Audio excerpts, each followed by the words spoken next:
This is a story about a famous Jewish rabbi.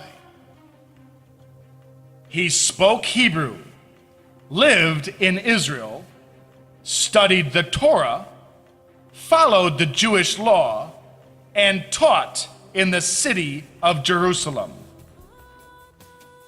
He wasn't European or Roman.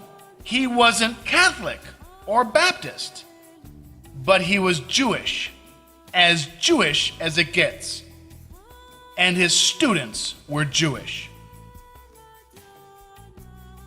He wrote a book that became a bestseller.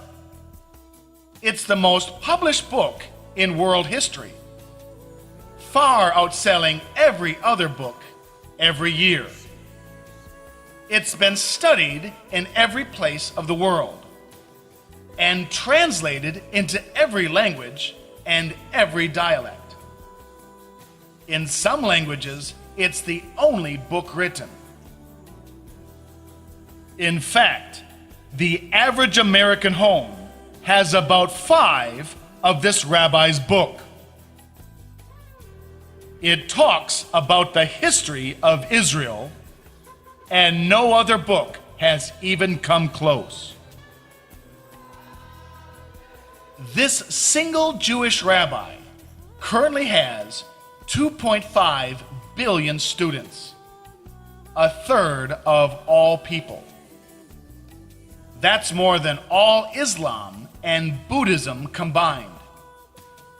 His students are on every continent, in every nation, from every people group, and speak every language.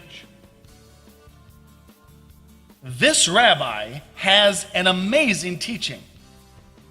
It seems to wake people up and change their entire life. It turns wicked people into good people, those who love evil into those who love good, those who follow darkness into those who follow the light. His teaching turns those who hate into those who love, those who trust in idols into those who trust in the God of Israel, the God of Moses. Those who hate Israel and despise Jewish people into those who love the Jewish nation.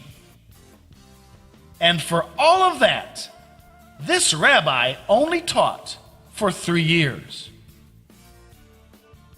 His teaching has an amazing effect. If you pretend to be godly, but secretly do evil, it exposes you. If you pretend to speak for God, but aren't sent by God, then you will hate this rabbi. This famous Jewish rabbi has a symbol known worldwide. It's a most misunderstood symbol. Both good and evil have been done by those using his symbol. Some people hate it, and others love it. It represents the greatest victory that the world has ever seen, and the greatest trophy that has ever been won.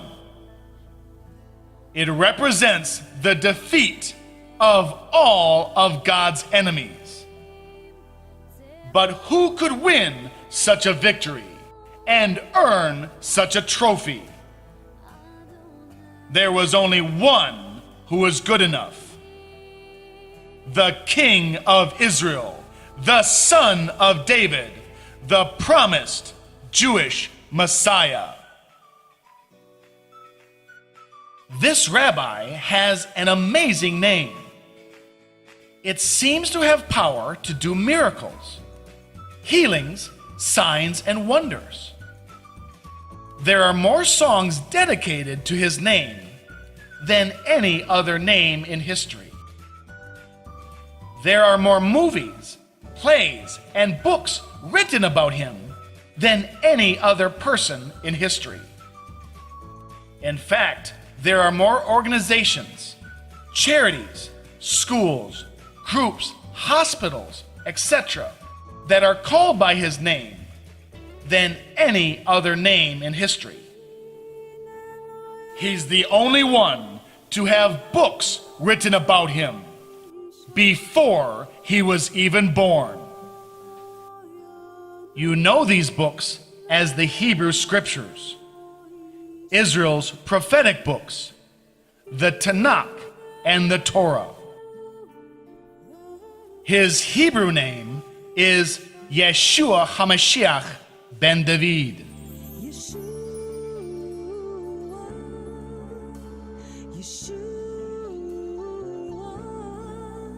Now you're Jewish, as he was.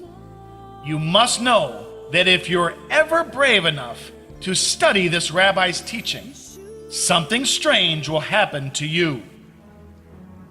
As his teaching starts to open your eyes, out of nowhere, persecution will rise against you. For no reason, some of your own friends will turn against you. As you start to understand his teaching, the world will seem to oppose you. Why? Because you dare to challenge the big lie. What is the big lie? The big lie is you can't be Jewish and study this rabbi's teaching. The big lie is you have to abandon everything you know is right and true to follow this rabbi's message. The big lie is you have to abandon your very Jewish culture to believe this rabbi's words. But the truth is, you need this rabbi's teaching to understand the Word of God, to follow the will of God, and to be fully Jewish. Your mission, if you're brave enough to take it, is to get a copy of this rabbi's teaching and find out what makes his teaching so different than all the others. Why is he the most loved and the most hated person in history? And why is 1/3 of the world following this Jewish teacher? You'll find out when you read his book, the Bible. Many people died to get you that book. Some were burnt at the stake, hung, tortured, imprisoned, whipped, beaten and killed to get you that book. So don't take it lightly. You may need to read it in secret. You may need to hide what you're doing, but you must do it. Don't just trust what other people say about this Jewish rabbi. You must find out for yourself.